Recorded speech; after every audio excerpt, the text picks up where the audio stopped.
ಅರಳಿದರೆ ಹೂವಿಗೆ 1000 ವರ್ಷವೇ.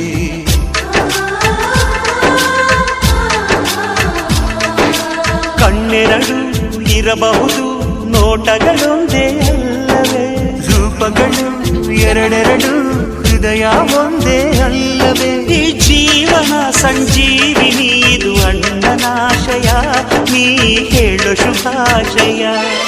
ನಮ್ಮ ಮನೆಯಲ್ಲಿ ದಿನವೂ ಮಿರುಗೋ ಚೈತ್ರವೇ, ಬೆಳದಿಂಗಳ ಈ ಪ್ರೀತಿ ಕರಗಲು ಸಾಧ್ಯವೇ? ಹೆಚ್ಚೇನಿನ ಸವಿಗೂಡಿದು ಇಲ್ಲಿ ಪ್ರೀತಿಯ ಪರಮಾನ, ಪ್ರೀತಿಯ ಯಜಮಾನ. ನಮ್ಮ ಮನೆಯಲ್ಲಿ ದಿನವೂ ಮಿರುಗೋ ಚೈತ್ರವೇ, ಬೆಳದಿಂಗಳ ಈ ಪ್ರೀತಿ ಕರಗ